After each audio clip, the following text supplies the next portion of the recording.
So the police go to the tavern and question the locals about the disappearances of the girls.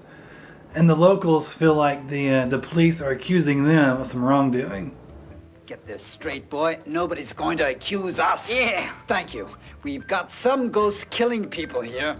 And humans' job, I hope we're agreed, is to stop them. Yeah, if you can.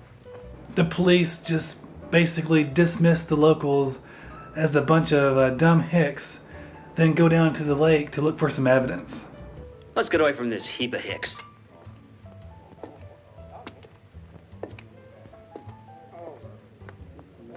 So, I'm not a trained police detective, but if there were a crime committed to which there is only one witness, why would you not interview that person? That seems like that would be the person of greatest interest. I'm not a trained detective, but that's what my gut would tell me to do. Interview the witness. The inspectors or police detectives go to the lake, and then somehow the zombies get a jump on them. Now, I'm going to recreate the next scene so that you can fully appreciate it. Hey Hitch, do you want to help me recreate a scene from the movie? Do you want to help me recreate a scene from the movie? No? Okay. So, I've painstakingly recreated the scene in the movie where the two police inspectors are attacked by the zombies. So the turtle van there, that is the girls' van. Those two cats are the two police inspectors. And over here, these vinyl records, this is Zombie Lake. And these are the zombies. They are currently in the lake. So they got the zombies in the lake. Here's the two police inspectors.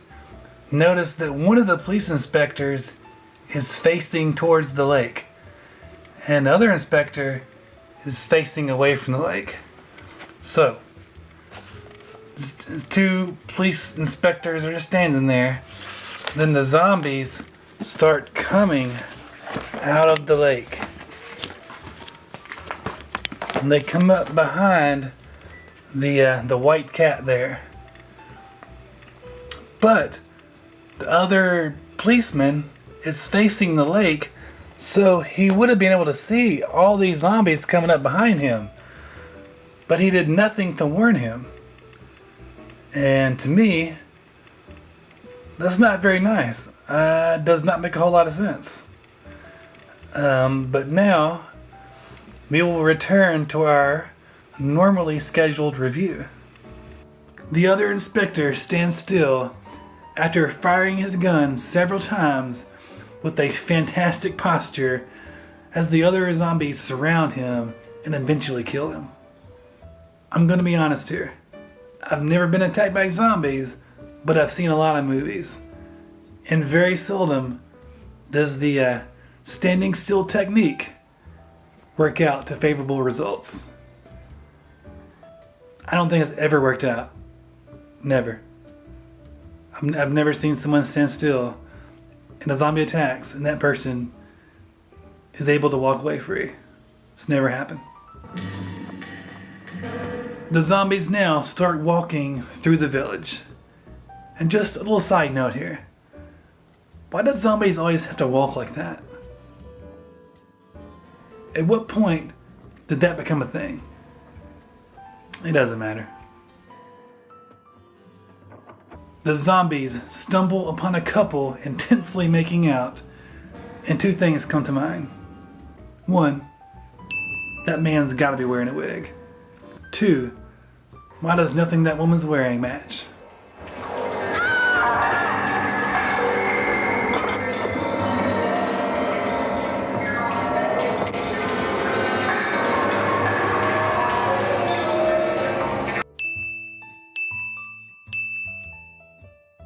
the zombies continue their ravenous rampage throughout the town, and one particular zombie with a bad attitude ends up at the tavern. In this movie, it seems like all roads end at the tavern. The zombie just throws some tables around, breaks some plates, and just makes a big scene like a big bully.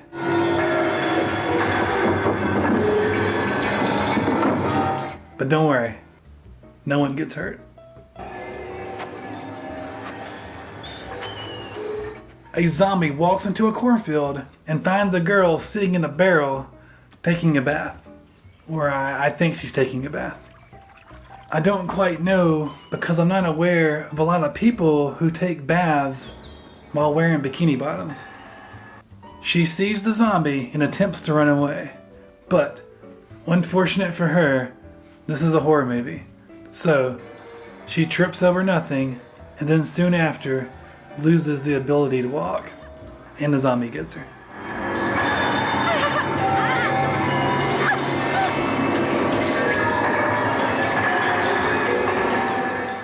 For this next scene, I'm going to make a diagram to illustrate the point that this scene sucks.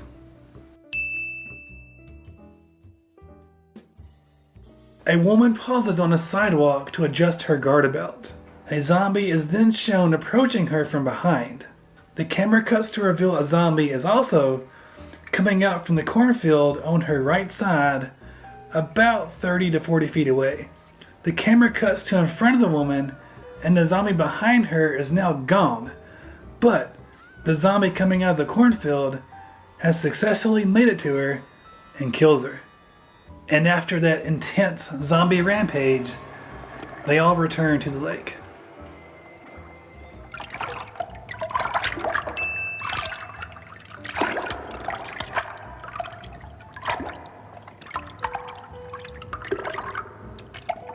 The villagers then go to the mayor's office and stand quietly.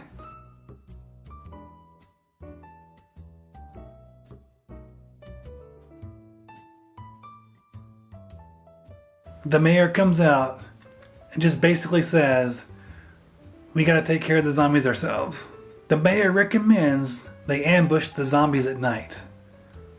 And let me just point out, there's not been a single zombie spotting at night. They've only attacked during the day. In the next scene, it's still daylight, and the zombies are coming back out of the lake again. I told you so, Mayor. I just want to point out that the zombies had just returned to the lake too, about 30 seconds ago, and now they're coming out again. Now the villagers all have guns, and they're waiting on the zombies.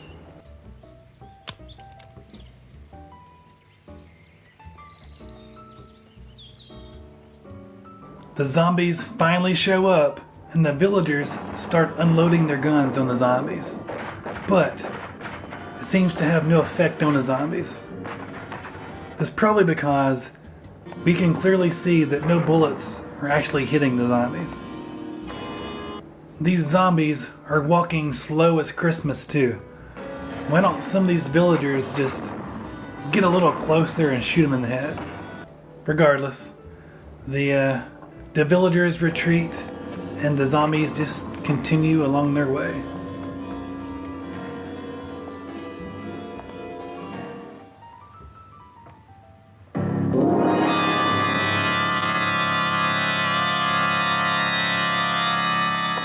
Skaar goes back to his daughter's house.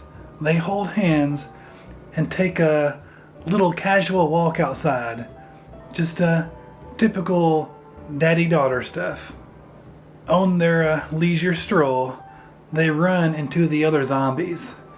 And one of the zombies takes issue with Skaar and Helen holding hands and taking a walk. He's just not going to have that. The two zombies then get in a fight, which I don't think I've ever seen that before. I've never seen a zombie movie where two zombies actually fight each other. This is a first for me. Skaar wins the little skirmish and then goes back to his daughter, who is watching the whole thing from the wayside. Helen then awkwardly pretends to kiss his hand, and then equally awkwardly just runs off.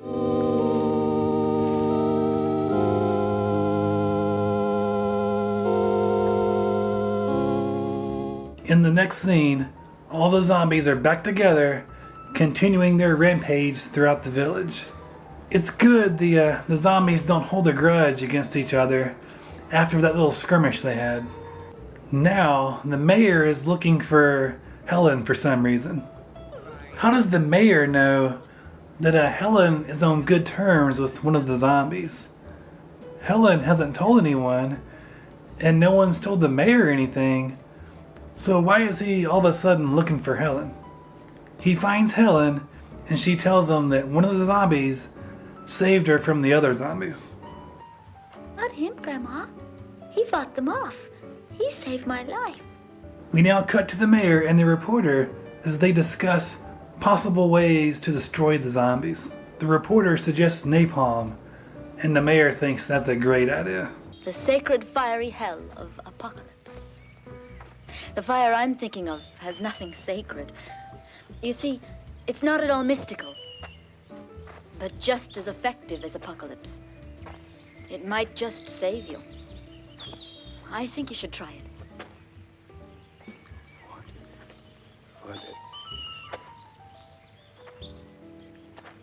What are you thinking of? Napalm.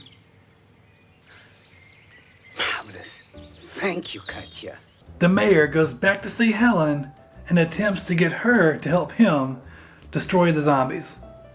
And here's the million-dollar question for you. Why does the mayor need her help to do anything? The 10-year-old girl. Or possibly 36. Depending on how accurate you want to be. Do you know who the man with the medallion is? Yes, he's my father, and that's why I don't want you to hurt him. And the others are bad ghosts, but not him. I'll help you catch the other ghosts if you want me to, but I won't let you hurt him. I won't. Helen says that she'll help him destroy the zombies, except for her father. Word then travels to the mayor of Maria's death. Sir, we found Maria. She's dead. She's been murdered. They found her on the road. Maria's dead. I guess Maria is that woman from earlier that was taking a bath in the barrel. And check out this acting here. Hold it. Hold it. Okay, now pan. Ah, that's the shot. The mayor goes to visit Maria's body, and Maria is laying in bed with her grieving mother sitting next to her. And next is one of the worst transitions between scenes ever, like in the history of ever. So, the camera is pointed at Maria's grieving mother, and then the camera cuts to inside Helen's room.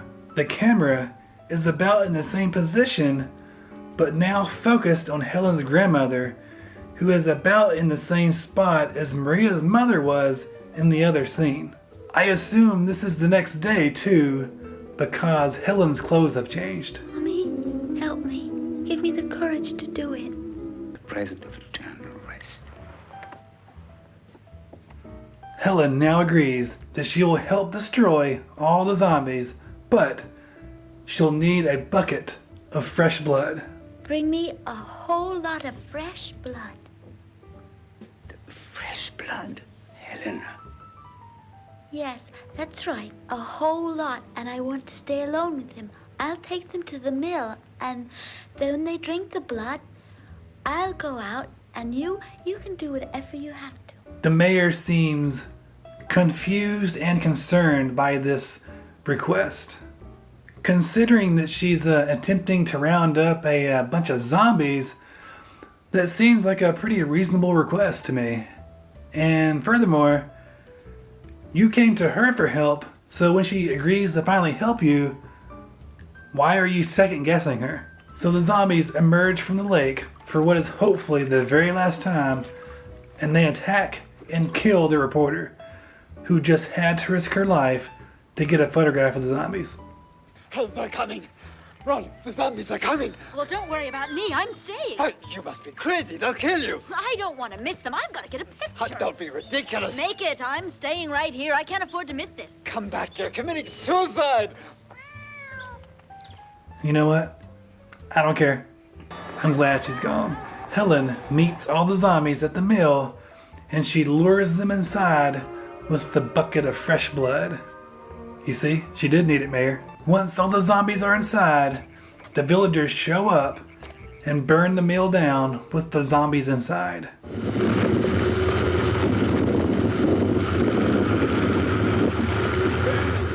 One thing worth noting is that Helen's outfit has changed again in this scene. So now she's wearing the exact same thing she did in the previous scene. It's just more of that excellent continuity. If I had to rank Zombie Lake on a scale of 1 to 10, I would give Zombie Lake a 3. 3. It's not the best movie. And I would like to say thanks for watching, and if you like my videos, please subscribe, and thank you. Thank you very much.